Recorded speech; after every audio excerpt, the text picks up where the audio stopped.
Hey y'all, Marseille Martin here with a little Tampax story. One time I went on vacation in the Bahamas with some friends, and of course I got my period. I didn't want anything to stop me from living my best life on my trip, so I was like, why not be brave and try Tampax? Before that, I really just thought tampons were for adults, and I definitely thought they'd be uncomfortable. Guess what, y'all? They really aren't. It might take a few tries, but once it's in right, you shouldn't feel it, which is great. For a better way to period, just add Tampax. This is the most important election in the history of our country. I'm not a threat to democracy at all. It's been 7 or 8 weeks since a would-be assassin fired 8 rounds. How can you say it's luck when it's 20 million to 1, where that bullet could have missed? And has it changed you? Being president is a dangerous job. I never realized how dangerous. RFK Jr. has offered his support to you and your campaign. Will he have a role in your administration?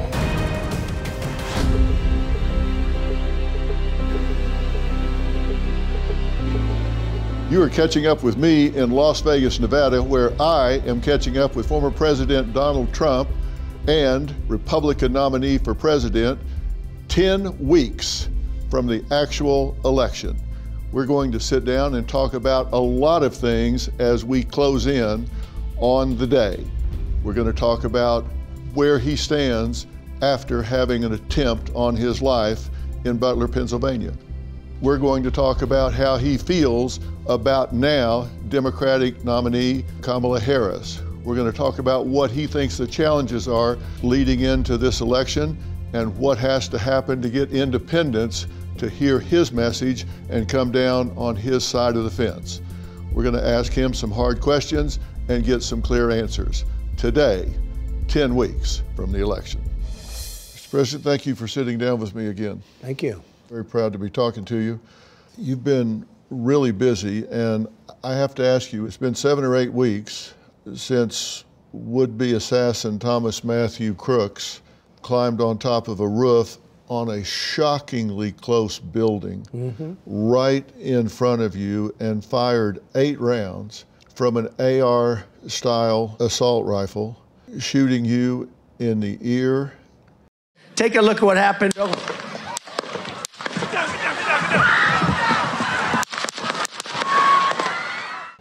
Experts said, frankly, you shouldn't be here right now. Experts said a kill shot was almost a certainty.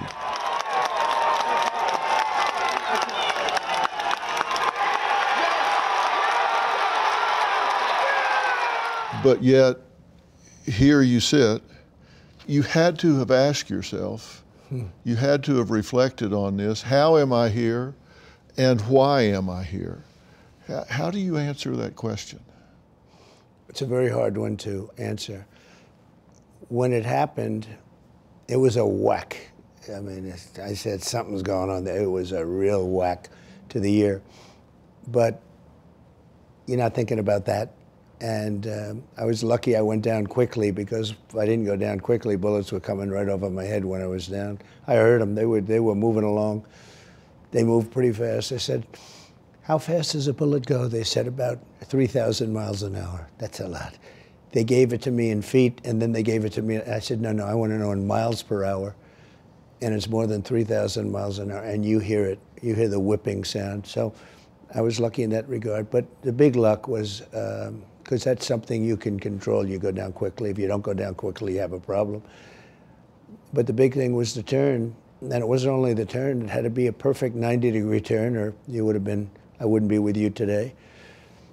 And I had to be looking at something to the right. And the people, we had massive crowds, and they were in front. So there was no reason to be looking to the right. You had no people right or left. And you know the graph, my all-time favorite graph, showing my great numbers on immigration, stopping immigration virtually at the border, which is a big subject. And I was very proud of that graph, but I only use it about 20% of the time. It's always on my left, and it's always at the end of my speeches, always. And this was the very beginning of the speech. I mean, like the very beginning, it was on my right. So if you add it all up, it's like millions to 1. Millions, the odds. But I made that perfect turn. I just see it on television again. It's today, just before I came in. It's up big on the screen again today.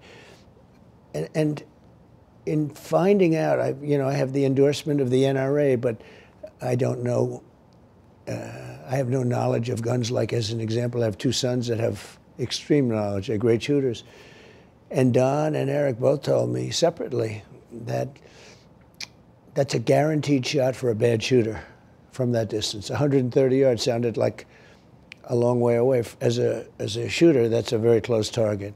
They said, to relate it to me, they said it would be like sinking a 1-foot putt. I said, that's not good. So why were you spared? You've had to reflect on this alone in the middle of the night in a golf cart riding down the way thinking about it. How do you answer that? Why were you spared? So there had to be some great power, because you just can't say millions to one. I used to say 1,000,000 to 1. It's much more than that, because, again, you have to pull down the sign. There has to be a reason to go right, and I never go right. There's no reason. And not only go right, it's for about 1/8 of a second. It's not just right. It's out of all the time that we're on this planet, it's 1/8 of a second, right? So I shouldn't be with you. So, is there a purpose? Well, is there a reason you think you were spared? I mean, the only thing I can think is that God loves our country and he thinks we're going to bring our country back. He wants to bring it back. It's so bad right now what's happening. When you look at the crime, the horrible things that are happening inside our country, and it can be solved. It can be solved fairly quickly. It has to be God. I mean, how can you say it's luck when it's, 20 million to 1, okay? I mean, it's just not possible that I was in that position. It's the only position where that bullet could have missed. And you believe in God? I do. You believe God's hand was in this that day? I believe so, yeah, I do. And you talk about the country. You believe you have more to do. You weren't done. You were spared for a reason. Well, God believes that, I guess. We'll have to see. Number one, I'm in an election with a very vicious group of people. I won the election against Biden. I was up by 17 or 18 points after the debate. And they said, you know what, he's going to lose. They went and told him he's going to lose and we're going to change you out. And he said, no, I'm not going to do it. In fact, he said, only God will change me. But so who knows what happened there. But he said, I'm not leaving. He got 14 million votes. And Kamala got none, 0. She ran against him. She got 0. She never made it to Iowa, which is the first state. And here she is. She's on the other side. But, it's like nobody ever had this before. You have an opponent. In politics, you have an opponent, and you win or you lose. But you don't have an opponent, and then you're doing well against the opponent. They take him out. They give you a new opponent. They give you a nice, fresh opponent. And so I have to win that. And if I win that, that would really serve to say that there's some incredible power up there that wanted me to be involved in saving, and maybe it's more than saving the nation, maybe it's saving the world. I get along with all those tough guys. And Russia wouldn't have gone into Ukraine. You'd have 1 million people living right now. You'd have cities all over Ukraine. I mean, these magnificent cities with the domes and the golden domes and towers. They'd all be up. They're right now demolished. So many, those cities, the country is just demolished. Israel wouldn't have happened. October 7th would have never happened. Iran was broke with me. And I don't want them to be broke, but I don't want them to have a nuclear weapon. So you think you're meant to take those challenges on? You're meant to serve in that way? I don't know. I mean, I don't know. In thinking about it, it's beyond any of us, I guess, to really know that. But I can say that for that bullet to have gone along this path right here, and for that bullet to have gone along that path and hit the top of my ear, as opposed to any other place, would have been no good.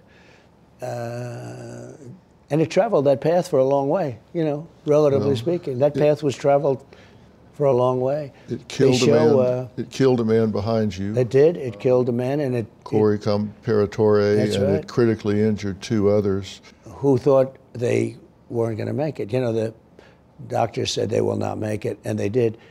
The doctors were incredible. You've been very attentive and involved with those families, and I understand a lot of support and help for those families has taken place. Well, we gave a friend of mine who's a pretty rich guy, was very moved by what happened, and he said, do you mind if I give Corey, he called him Corey, everyone calls him Corey now, firefighter, great firefighter, fire chief of a small town. Volunteer, right? Volunteer, no substantial money, obviously. You know, they live comfortably, they love each other, they have a great family, beautiful family actually, but not money. And I said, good, what do you want to give? He said $1 million. He wrote out a check right in front of me for $1 million, and we presented it to the wife. That's more money than they have ever even thought about. But on top of that, we raised close to $6 million in GoFundMe. And that's going to be split up. We're doing it now, obviously with Corey's family getting more. The other two made it, and they're going to be in good shape. I can't stress how good those doctors were. It was going to be 3 dead, and it turned out to be 1, but they were hit hard. Well, it was and terrible. they just made it. They were very close also.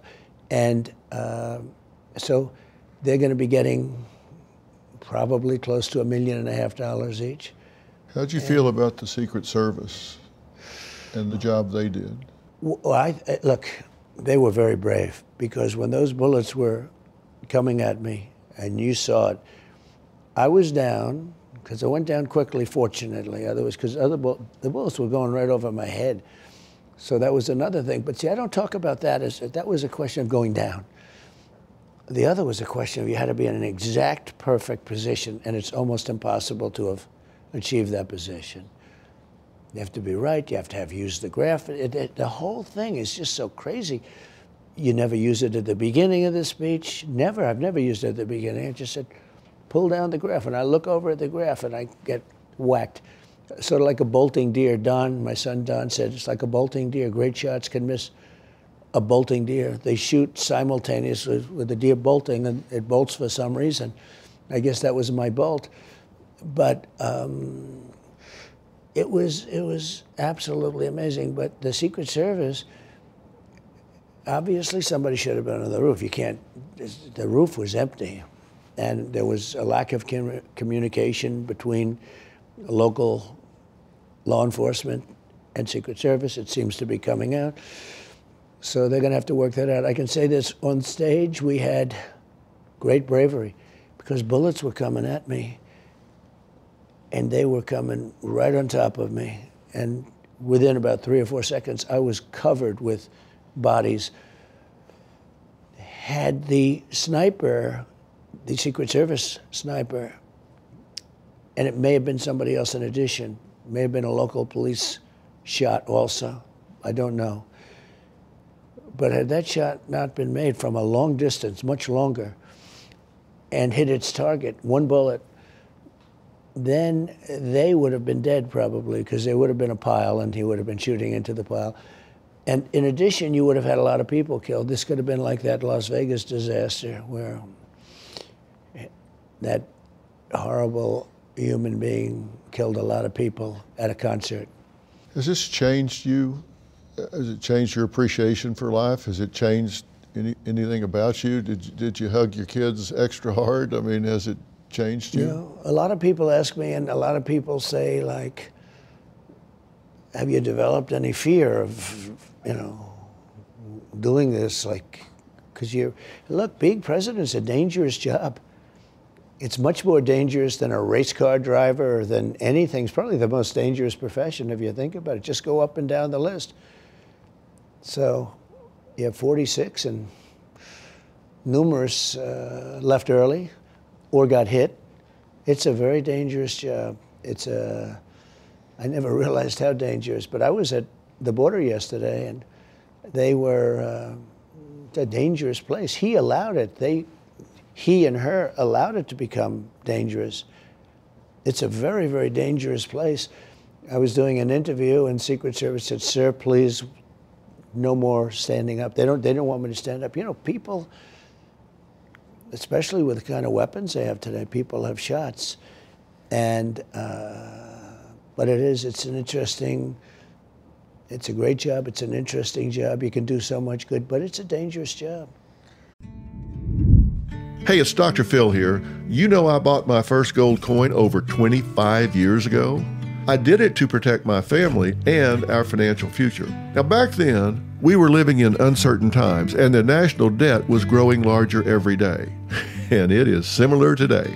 Higher taxes, government debt, and an unstable economy. It's more important than ever to buy gold and silver. Now, like you, I cherish my faith, my family, and my financial freedom. That's why I recommend you get the Wealth Protection Kit from Goldco, the top-rated precious metals company in the entire country. It shows you how to diversify and protect your retirement savings. Thankfully, with Goldco, you get the peace of mind that thousands of their customers have protected their money with gold and silver. They are A+ rated by the Better Business Bureau and have earned over 6,000 five-star reviews. Now, right now, you could qualify for up to 10% instant match in bonus silver while supplies last. So call Goldco at 855-969-GOLD to learn more. That's 855-969-GOLD.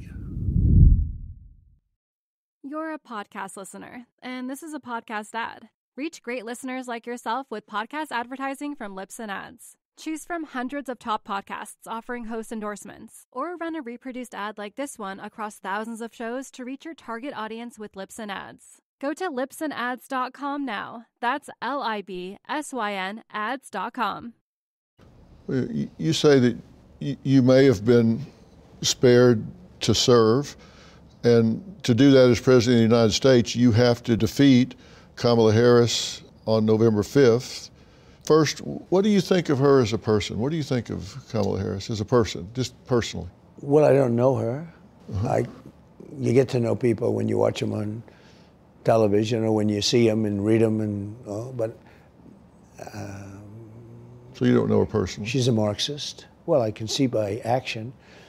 She's a person that wanted to defund the police very strongly, bailed out a lot of people in Minnesota from jails who did some really bad things. I saw that very loud and clear then when that took place.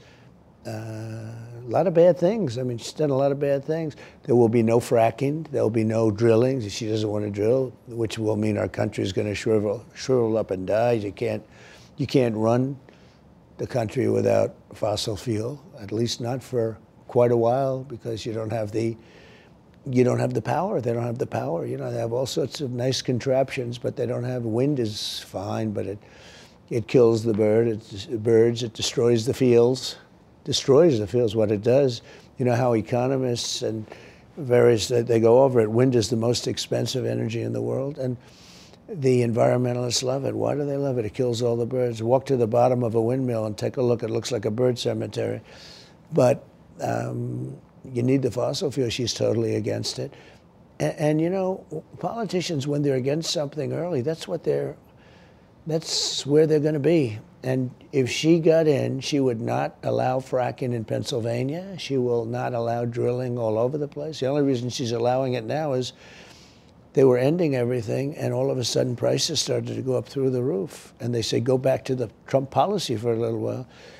But if she won this election, she'd go to things that won't work, the Green New Scam, I call it, and it'll be very bad. I think she'd be worse than Biden. Biden was the worst president in the history of our country. She's gone down as the worst vice president. I mean, she was known 5 weeks ago. She was known as a joke. She was known as a terrible vice president. Laughed at, scoffed at. They wanted him out, but they didn't want her.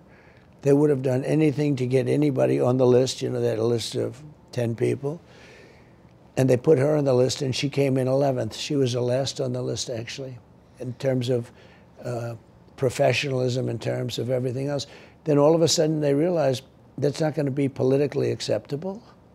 They didn't want to do it. They didn't have the guts to make that move. And they ended up with her. And then the fake news media, of course, got right behind her. And at this moment, she can do no wrong. But if you follow politics and if you see what she said, she'll destroy this country with her tax increases and everything else. You don't have anything against her personally. No. You're just talking about her values and her belief. You don't know her. No, I don't. I don't know her. I don't know her. But these are things that she said then, but is she saying different things now about fracking and that sort of thing? Because the things you're saying she said, I've heard her say those things in the past, but is she saying different things now? Well, a lot of things, I would say 95, maybe almost 100% is totally different. She's like my policy. She's like energy and this. You know, we were energy independent 4 years ago. Today it's a whole different story. But everything's changed. She's gone from no fracking under any circumstances. We're not talking a long time ago. We're talking about 3 years ago. And we're talking about when she was running. When she was running against Biden, and I guess they had close to 22 people. She was the first one to leave. She was out. She did very badly. That's why it's so crazy. She was last out of 22, and now she's the one that is running. And she's getting a free press. Her speech, when you examine it, was very bad for our country. She's going to raise taxes tremendously. She's going to force companies out of our country. You know, these are great international companies. They don't have to be here. They can be in other countries. You know that better than anybody. And if other countries, maybe in Europe or other places, are going to say, we're going to charge you 10% tax, and the U.S. is going to be at 54% when you add local and state taxes. I mean, they get paid for how much money they make. It's a simple business, very simple business. How much money is the company making? And if you're going to have to pay 54% here, you're gone. You're going to move to another country. They have some very nice countries to live in, and they're very loyal to their shareholders. They almost have an obligation to do it. So she's going to chase a lot of companies out of our country with what she's talking about. You've been commander-in-chief. She's been commander-in-chief on the border.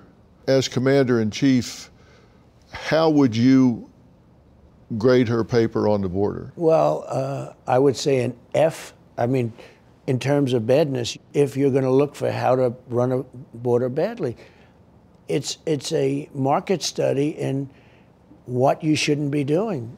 It's the worst border in history. I believe we have 20 million people that came in, and you've heard this before. They come in from jails and prison. They've come in from mental institutions. If you know that, that's your world a little bit, isn't it? And they're terrorists, and they come in from, but they're allowing, other countries are allowing their jail population to pour into our country. They're bringing them here, and they're saying, if you come back, we will kill you. If you come back, we will give you the death penalty. And they're dropping murderers and drug dealers and human traffickers into our country by the hundreds of thousands. Who's doing that? The countries are doing it. What countries? Some are coming, but the countries are doing it. Venezuela? A lot of South American countries, probably all of them. Hey, you do it, so would I.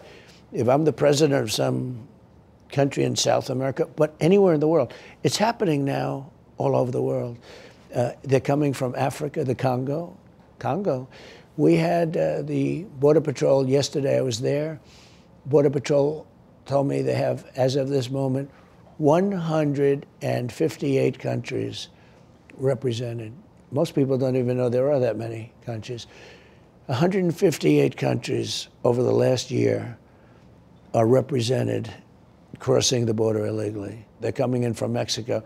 They're coming in from all over the world. They're going through Mexico, and Mexico shouldn't be allowing it, but they are. They didn't allow it when I was there. I was very strong with it. We had a remain in Mexico policy, and if they didn't adhere to it, they paid a price. What are you going to do day one with these countries that have gotten into our country illegally, between ports of entry? What are you going to do with those people? We are going to have a mass deportation of criminals, immediately the criminals. Our Border Patrol, ICE, and local police know every one of them. They know their middle names. They know them like I know you, okay? They know them very well. They know the bad ones, and they know the ones that aren't so bad. But the local police have to be given their authority back because we're in a crime-ridden nation now. We have, if you take the top 25 cities, interestingly, they're almost all run by Democrats. Cashless, bail. You don't have to put up any cash. You're a murderer, and you get caught, and you leave. You don't have to put up cash. There's no bond, no nothing. It's crazy what's happening. It's almost as though they hate our country and they want it to fail. If these people are rounded up and deported, then this will be a massive process because we're talking about a lot of people. And what they'll do is they'll pick out of the 100,000 people that will have to go quickly because they're, murderers, prisoners from tough places. And these are tough people. These are not like babies. These make our criminals look like nice people, nice guys. But MS-13 gang members, they love cutting people. They love cutting up people, cutting people. They did it on Long Island, a lot of them on Long Island. I got thousands of them taken out during my administration, thousands of them. And they didn't come back. And the countries knew you send them back, no more money. We give so much money so stupidly to everybody. I said, you do that. I said on Honduras, El Salvador, Guatemala, Mexico to an extent. Mexico, bad, but it's a little bit different, But Mexico's bad in that they let them come in. They didn't let them come in. They were stopping them. I was charging Mexico. I was doing things to Mexico that you wouldn't believe. I said, you stop them. And you have to stop them on your southern border, meaning on the other side before they get into your country. Not after they make that trek. You have to stop them before they get in. And it was working. We had the best border in the history of our country. Biden could have gone to the beach. All he had to do was let them continue to work. And we had the best border we've ever had. That was the chart. That was the famous chart that I said I fell in love with. I love that chart. I wouldn't be here if it wasn't for that chart. But we had the best border at any time in recorded history. And now we have the worst border in the history of the world. 20 million people, but I think it's much more than that. 20 million, they say, it was only 15 million. Was it 15? It's over 20 million. And many of those people are vicious killers. And they're living in our country. They're coming in. And nothing good is going to happen. We have massive numbers of terrorists. We used to watch that so closely. We had one year where Border Patrol said, it was 2019, Border Patrol said, I had zero terrorists come into the country. Now, I don't even believe that. It's almost impossible to do. There's gotaways. You can't know who got away. You don't know. But they actually had it down as zero. Now we have thousands of terrorists in our country. And from a man of great common sense, I know you well, that that's not going to end well. It's going to end really badly for our country. We have to get them out. You're a podcast listener, and this is a podcast ad. Reach great listeners like yourself with podcast advertising from Libsyn Ads. Choose from hundreds of top podcasts offering host endorsements, or run a reproduced ad like this one across thousands of shows to reach your target audience with Libsyn Ads. Go to libsynads.com now. That's LIBSYN ads.com. I know there are things that you are not in favor of, this ballot harvesting, this mail-in ballots. It's all terrible. All of this, but those are the rules of the game right now. That's right. Is the Republican Party going to play that game better than the Democrats, or are they going to be complaining about it and get beat at the game with the rules that are in play right now? It shouldn't be allowed. It's a whole different mindset. But it is. You're right. Republicans like to go there on Tuesday and vote in person, and that's been for a long time, many years, decades. It's a custom almost. It's a family custom. It's a beautiful thing. The Democrats play a different game. And you have ballot harvesting, but you also have people getting ballots. I mean, in California, you have people getting 7 ballots, Democrats. For instance, I look at California. I gave a speech. I had a crowd so big. I said, "There's no way I could lose California," but automatically they mark it down if you're a Republican as a loss, that you lose by 5 million votes. I said, 5 million votes? I guarantee, if Jesus came down and was the vote counter, I would win California, okay? In other words, if we had an honest vote counter, a really honest vote counter, I'd do great with the Hispanics, great. I mean, at a level that no Republican's ever done. But if we had an honest vote counter, I would win California. You think so? Oh, I think so. I do. I see it. I go around California. They have Trump signs all over the place. It's a very dishonest. Everything is mail-in. They send out 38 million ballots. I think it is around 36, 38 million ballots. They send them.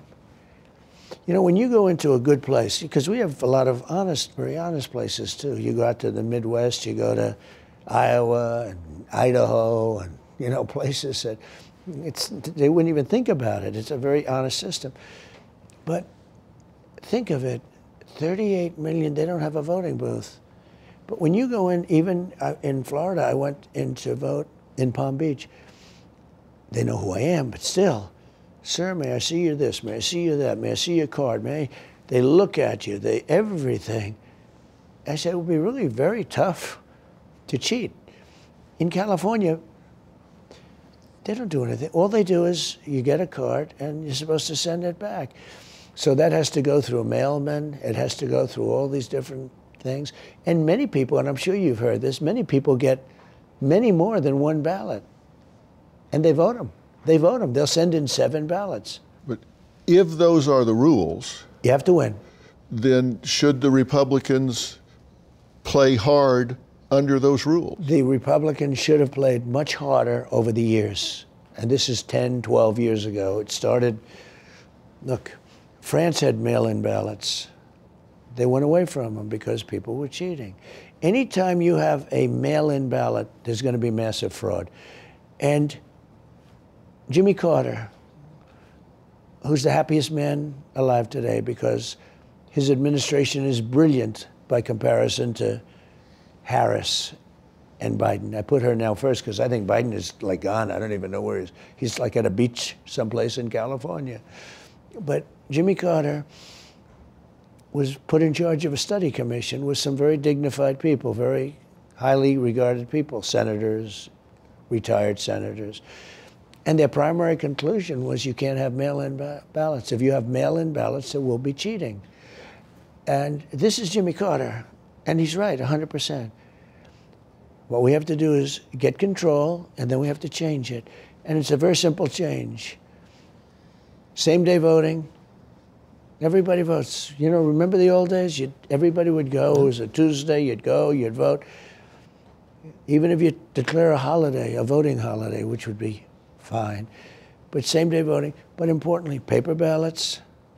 No machines that go up to space and whatever happens, happens. Voter ID. The Democrats don't want voter ID and proof of citizenship. You have to be a citizen. But we won a very important Supreme Court case where essentially you have to be a citizen to register to vote. It's a big win because they're registering. They're trying to register people that just came into our country from the border, from the open border.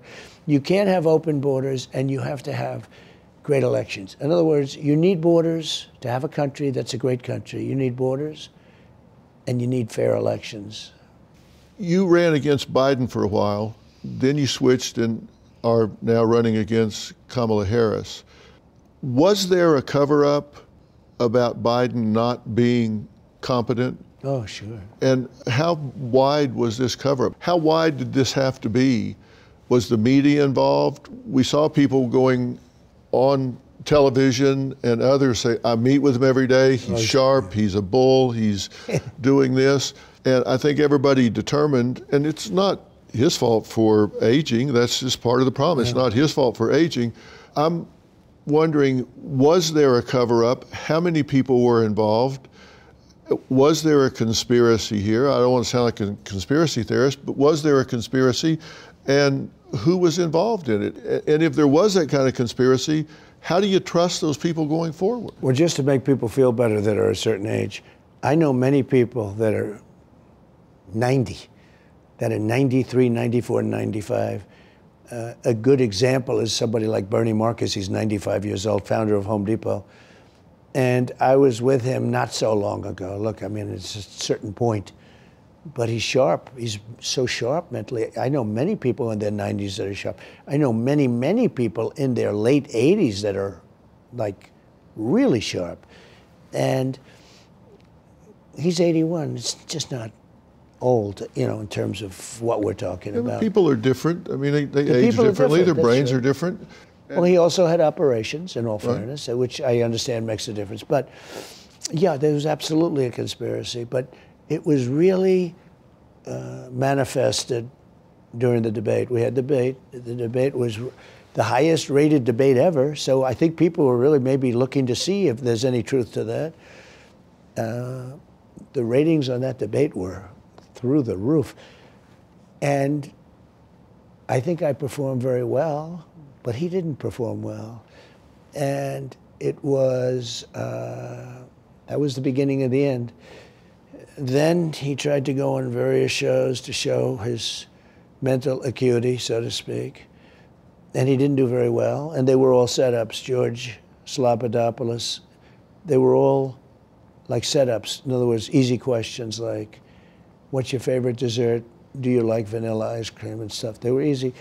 And he didn't do great. Got by, but it really started with the debate. And then a poll came out. The Democrats had a poll that showed I was up 17 points after the debate.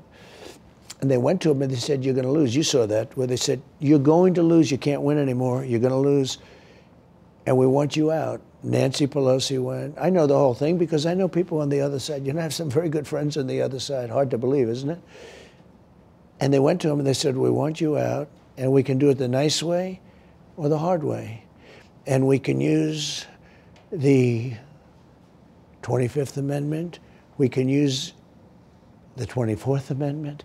We can use all sorts of amendments and get you the hell out. It was nasty. It was very nasty. And he was very angry. But ultimately he said, he's going to have to leave. And then they gave him his nicer way out, but he was very angry about it. And you know what? He if you go back 25 years, he was not the sharpest person. But he did win the primaries. Say what you want. He got 14 million votes. She got no votes. She never even made it to Iowa. She didn't get one vote. He got 14 million votes. Have you talked to him since he stepped down? No, I really don't talk to him. I've always been sort of angry. You know, we talk about Secret Service. He always made it very tough for us to have the proper number of Secret Service people. And I don't know whose fault it is, but I will tell you, I'd have these massive rallies with 50, 60,000 people or more. And our people were always fighting to get more security, more Secret Service. And he knew that we didn't have enough. And he'd have a rally of 3 or 4 people. I mean, nobody would go. If he had a rally, if he got 20 people, it was a lot. Nobody would go. They'd stand on a road and they'd look for people to try and be there, like he had somebody behind him. And yet he had a massive contingent of Secret Service. And I know that they wanted to have his people come over to these big rallies that I was having. And I know that it was a very tough situation. So, you know, when this happened, people would ask, whose fault is it? I think to a certain extent it's Biden's fault and Harris's fault. And I'm the opponent. Look, they were weaponizing government against me. They brought in the whole DOJ to try and get me. They weren't too interested in my health and safety. I would be if I were in their position, but they weren't very interested. But they were always making it, from what I understood, and I could feel it, they were making it very difficult to have proper staffing in terms of Secret Service. I'm not saying that they wanted you to get shot, but do you think it was okay with them if you did? I don't know. I mean, I don't know. There's a lot of hatred. I don't know why I had a great presidency. We had the best economy we've ever had. We had job numbers that were unbelievable. And then you had bounce back jobs. You know, the jobs after a pandemic, they call it bounce back. All pandemics, whenever you have something like that, an event, you have a bounce back. As it gets better, you bounce back. And they like to try and claim those jobs, but those are our jobs. We had a tremendous president. We rebuilt the military. We knocked out ISIS. I had no wars. So many things we did. Largest tax cuts ever, which is what gave us the great economy, by the way. Largest regulation cuts. We were choking with regulation.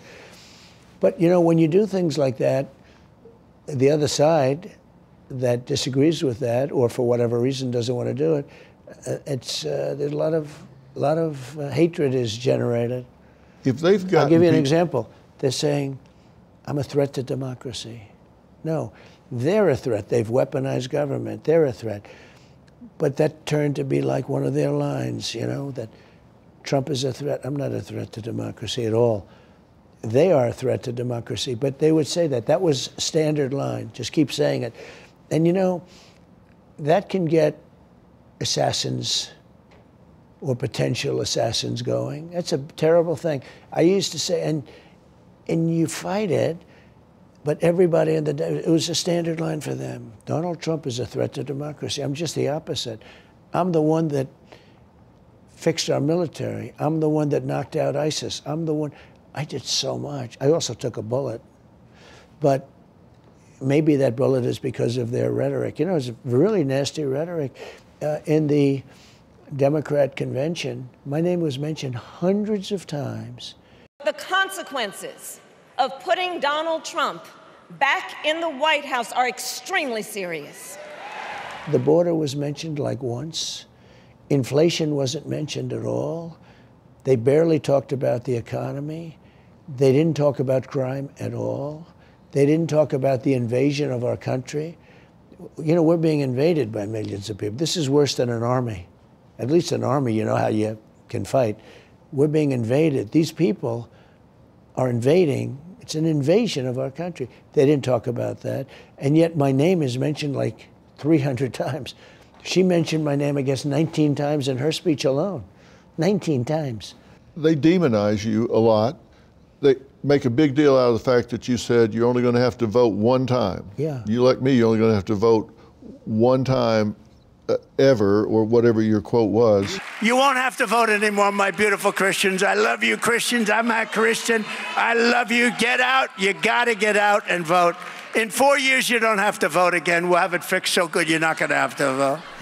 You know why that was? It said, and with a smile, Christians, for whatever reason, don't vote very much, you know, proportionately. NRA people and people that feel very strongly about the Second Amendment, they're not voters. I don't know why. Maybe it's a rebellious streak. And I said to the Christians, we got to win this election. If we win this election, I'll straighten everything out in less than 4 years by a lot. Then you don't have to, it doesn't matter. In other words, I'm saying you don't have to vote. Doesn't mean we're not going to have elections. You're going to have elections, but you have to vote this time because we have to win. This is the most important election in the history of our country. But you're right. They took that. You only have to vote. I say, vote this time. Get us in. Once we're going to fix the country, and it's not going to be important for you to come, and we're not going to need you voted. But we need the votes now. Christians have to get out and vote. Gun owners don't vote, relatively. They don't vote. And gun owners have to get out and vote. So you didn't mean vote me in once because I ain't ever leaving. You're meaning this is an important one. Vote this time. Of course that's what I meant. And I said it, and everybody knows I said it that way. And everybody agrees that I said it that way. I don't know if they have it. I hope they have it on tape, but if they don't, but I've heard they use that a little bit. But what they use a lot was, I'll be a dictator. Day one, you said, I'll be a dictator for one day. But they leave that out. And sometimes when they do add it, they don't say why. And I said jokingly on Sean Hannity, who's a great guy, I said, no, Sean, I want to be a dictator for one day because I'm going to get going with drill, baby, drill, and I'm going to strengthen the borders to a level like you've never seen. I only want to be, and after that, I'll never be a dictator. So I said it nicely. I said, one day, because I want to do the energy and I want to strengthen the border, one day. And it was said with a chuckle. The audience laughed, I laughed, we all laughed. But they take it and they cut it. And then they cut it. And it says, I want to be a dictator. These are very dishonest people that we're dealing with. Very dishonest people, bad people. So you say that was taken out of context? Well, all you have to do is watch it. I mean, so many things are. Charlottesville was taken out of context. But you also had people that were very fine people on both sides. You know, Joe Biden says, I ran because of Charlottesville. I saw the veins bulging out of their neck. And they have my statement, which was fine. But if they let the next sentence run, it was perfect. And they know that. They know that. When she spoke, she said, I was going to raise taxes. No, I'm lowering taxes. She said all sorts of things that were false. Everything was false. I think we counted 21 lies. I'm going to save Social Security. They're going to destroy Social Security because the millions of people that are pouring in are going on Social Security. Social Security cannot stand it. Whereas I'm leaving Social Security just the way it is. I'm not raising age limits. I'm not doing anything. They're going to destroy it. They're going to destroy Medicare. I mean, more importantly, they're going to destroy our country. If she wins, I don't believe our country has a chance because it's a Marxist ideology. And if you go back 3 or 4 years and you look at her statements, even running for office, she was raising her hand for every bad. You can't have any personal insurance, personal life insurance, or any form of insurance. You have to be in a big government pool. That's Marxism. In other words, if you want to have insurance, you worked hard, you want to pay more and have a great insurance plan, health insurance. She doesn't want you to have that. This was only a few years ago. That's where she's at. Her father is a Marxist professor, and that's where she's at. And our country will never be ready for that. Our country won't be able to have that. Some people say that this election is going to be determined by 15 counties in 11 states, 11 of them in just 7 states, one of them here in Nevada, where we are right now, one of them in Arizona, Maricopa County, 2 of them in Texas, Tarrant County, where Fort Worth is, where Merritt Street Media is, one of them Fort Bend, Cobb County, so a county in Georgia, a county in Pennsylvania, one in Michigan, because of independents there. If there are independents watching this right now and trying to decide which way to jump off the fence, to the Harris side of the fence or to the Trump side of the fence, what do you say to them to make it clear why they should vote for Donald J. Trump for president in November? Well, first of all, I'm now leading with independents. You saw that this morning, and by a lot, by like 9 points. That's considered a lot. And for whatever reason, it's harder for a Republican to lead with independents. You know, the Republican route is a harder route. You have to win that whole East Coast. They start off with a certain number, whether you like it or not. That's the way it is. The welfare, the civil service, the unions. Now, I actually think the unions are coming with me. When I say the unions, the workers, the people within those unions. I could say that the United Auto Workers has done a terrible job at the top, and I'm going to get far more votes than she's going to get. I think a lot of the unions are voting for me, and they did last time. They did both times. What I say is this: we need a safe country. We need a wealthy country. We need a country that's going to take care of its people. We need great schooling. We need great military. We need everything. Everything is broken now. I rebuilt the military. They left $85 billion of it in Afghanistan in the most embarrassing day. I mean, as an example, they didn't talk about Afghanistan last night. Why didn't they talk about it? It's the single most embarrassing day in the history of our country. We're going to have a country that's run with strong borders and pure, beautiful elections. We're going to be energy dominant, not just independent. We're going to dominate in energy. You know, we have more liquid gold. under our feet than any other country, including Saudi Arabia and Russia. We'll be doubling and tripling them up, and we're going to start paying down debt. We owe $35 trillion, okay, which she also didn't mention. We'll be paying down debt. We're going to make America great again.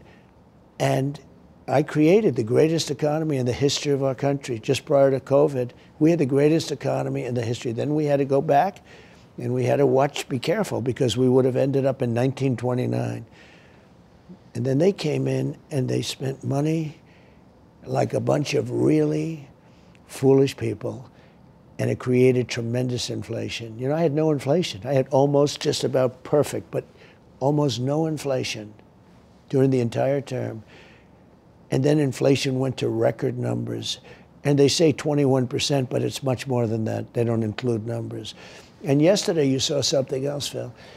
They created 818,000 jobs that were fake jobs.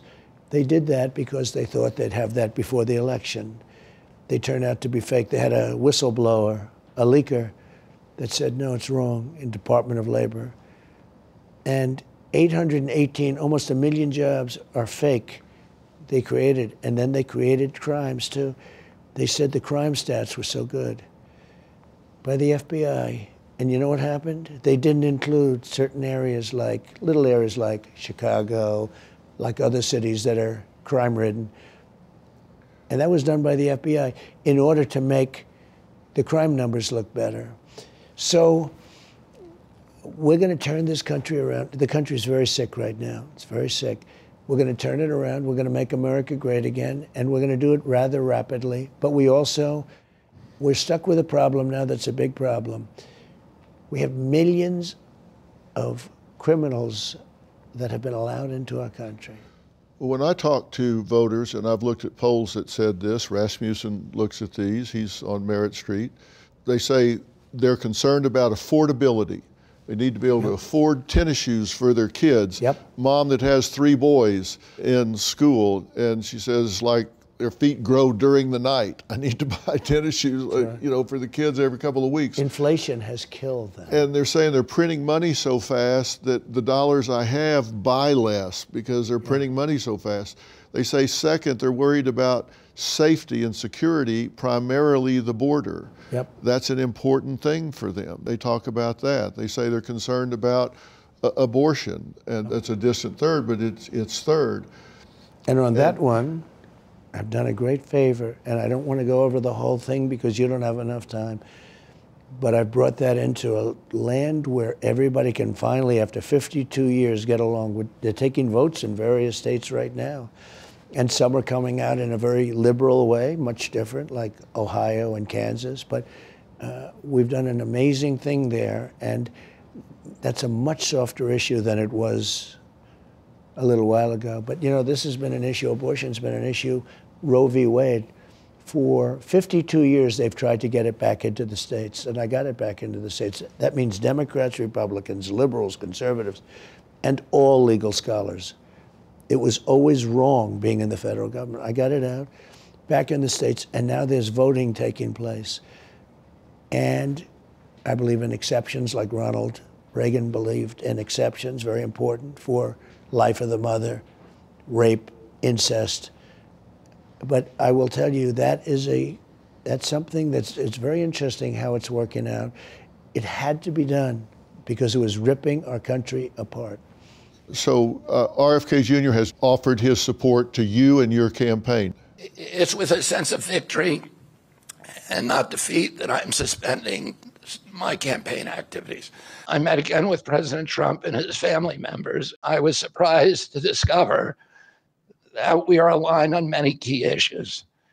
In those meetings, he suggested that we join forces as a unity party. How do you feel about that? I'm very honored by it. He's a very smart guy, a different kind of a guy, but very smart, loves our country, has some, I think, very good views on a lot of different things. And I've known him for a long time. We've been somewhat friendly, actually. And I think he's going to be a great asset. I think he adds a lot to the election. He's got a good following, tremendous following.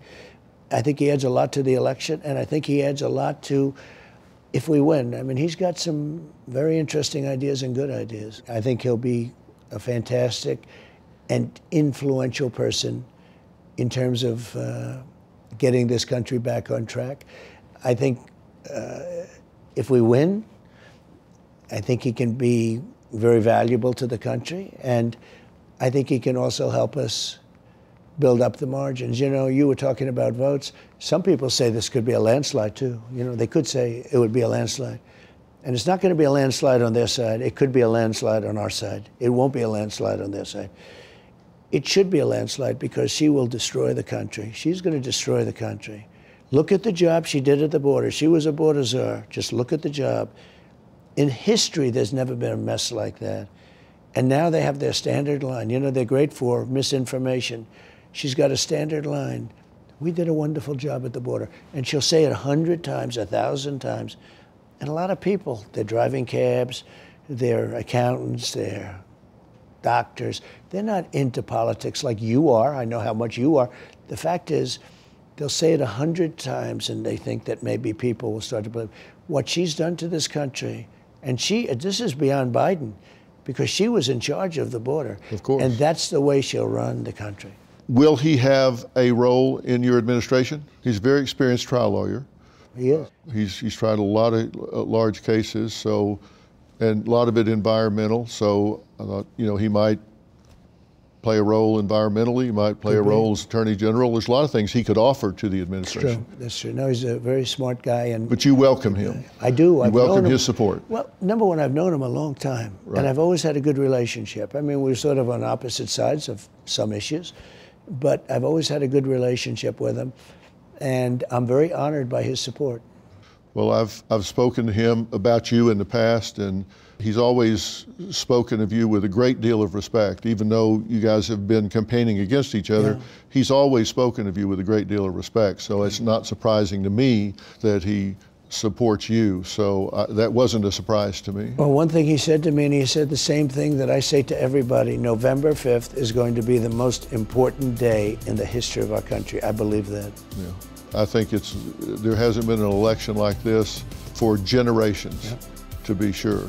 Mr. President, thank you for sitting down and talking to me. Thank you very much. We'll be seeing you on the trail. Yep, we will.